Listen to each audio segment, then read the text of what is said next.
मित्रों, क्या आप जानते हैं कि आर्टिकल 280 और 281 किससे से रिलेटेड है? तो मैं आपको बताना चाहूँगा कि ये आपका फाइनेंस कमीशन से रिलेटेड है। अब फाइनेंस कमीशन क्या होता है, इसके बारे में इस वीडियो में हम डिस्कस करने वाले हैं। क्यों डिस्कस करने वाले हैं? क्योंकि यूपीएससी आपसे 2023 के अंदर क्वेश्चन पूछ चुकी है कि कंसीडर द फॉलोइंग। ठीक है, तो आपके सामने 4 स्टेटमेंट रखी गई है या 5 चीज़ें रखी गई है, जैसे डेमोग्राफिक परफॉर्मेंस क्या होती है, forest and ecology, governance reform, stable government and tax and physical efforts. ठीक है जी। For the horizontal tax devolution the 15th finance commission use how many of the above as criteria other than the population area, income, distance. ठीक है जी। तो आपको पूछा गया है कि 15th फाइनेंस कमीशन के अंदर इनमें से कौन कौन से क्राइटेरिया रखे गए हैं। ठीक है जी। तो आपको बताना है इसके बारे में। अब आपको पता है कि पहले फाइनेंस कमीशन के बारे में आपको पता होना चाहिए कि फाइनेंस कमीशन एक्चुअली में है क्या, उसके बाद ही आप इसका आंसर दे पाएंगे। क्योंकि अगर आपको इसके बारे में पता ही नहीं कि फाइनेंस कमीशन क्या होता है तो आप क्या ही आंसर देंगे। तो पहले हम फाइनेंस कमीशन के बारे में समझेंगे कि फाइनेंस कमीशन एक्चुअली में है क्या। फाइनेंस कमीशन की बात हम जब करते हैं तो एक क्वाजी जुडिशियल बॉडी आपको देखने को मिलेगी। ठीक है जी, जिसको कि प्रेसिडेंट ऑफ इंडिया के द्वारा कॉन्स्टिट्यूट की जाती है। एज इसका प्रोविज़न आपको कॉन्स्टिट्यूशन के अंदर देखने को मिलेगा, इसलिए यह एक कॉन्स्टिट्यूशनल बॉडी भी हो जाती है। ठीक है जी।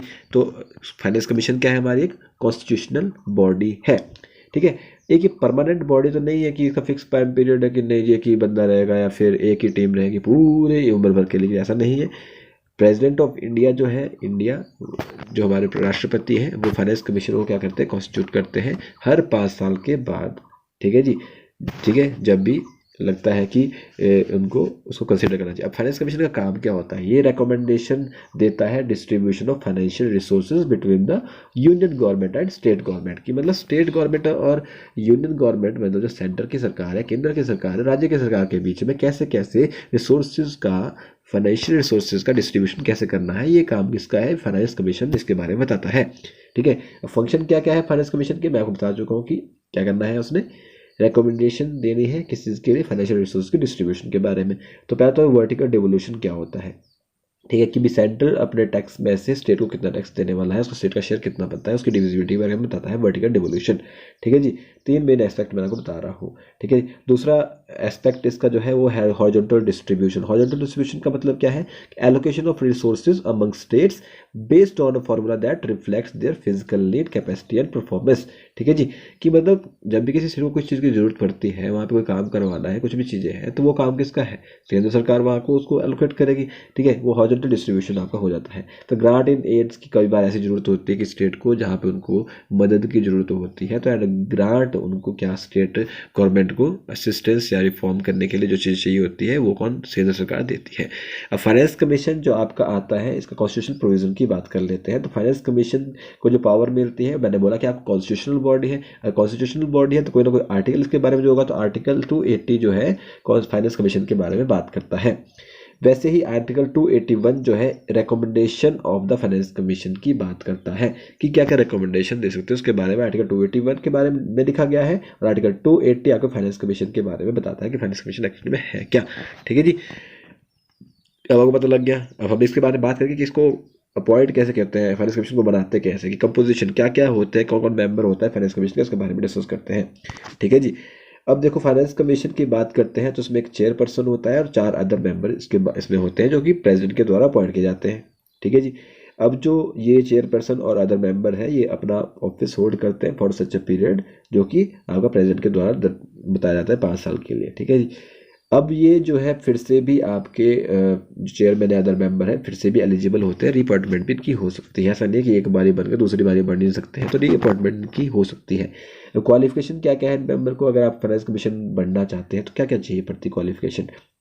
ठीक है जी। सबसे पहली बात तो कॉन्स्टिट्यूशन ऑथराइज करता है पार्लियामेंट को कि वो डिटरमाइन करे कि क्या क्या क्वालिफिकेशन है फाइनेंस कमीशन बनाने की। ठीक है जी। तो पार्लियामेंट आपको बताता है किस बेस के ऊपर बताता है, क्योंकि पार्लियामेंट में एक एक्ट इनेक्ट किया गया था, फाइनेंस कमीशन एक्ट ऑफ 1951। ठीक है, जो कि क्वालिफिकेशन के बारे में बताता है कि क्या क्या क्वालिफिकेशन है। चेयरपर्सन जो होता है, ठीक है, उसको एक्सपीरियंस होना चाहिए, पब्लिक अफेयर्स का एक्सपीरियंस होना चाहिए। बाकी जो अदर 4 मेंबर्स होते हैं उनके लिए क्राइटेरिया आपके सामने लिखा गया है यहाँ पर, जैसे कि कोई जज ऑफ हाई कोर्ट है। ठीक है, और 1 qualified to be appointed as 1। ठीक है जी। दूसरा की specified knowledge of finance accounts and governments की, ठीक है। तीसरा की हु वाइड एक्सपीरियंस हो in financial matter and administration के अंदर।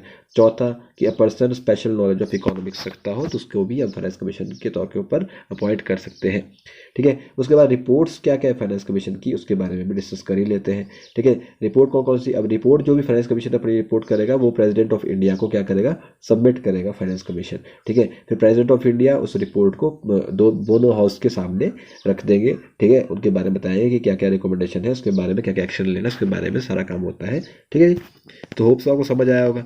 तब आपने पता लग गया है कि फाइनेंस कमीशन क्या होता है, कौन कौन से आर्टिकल इनको पावर देते हैं, ठीक है। तो हॉरिजॉन्टल डिस्ट्रीब्यूशन की बात जब हम करते हैं तो मैंने आपको बता दिया कि हॉरिजॉन्टल डिवोल्यूशन एक चीज़ होती है, वर्टिकल डिवोल्यूशन एक चीज़ होती है, ठीक है। एक ग्रांट एंड एड होता है, ठीक है जी।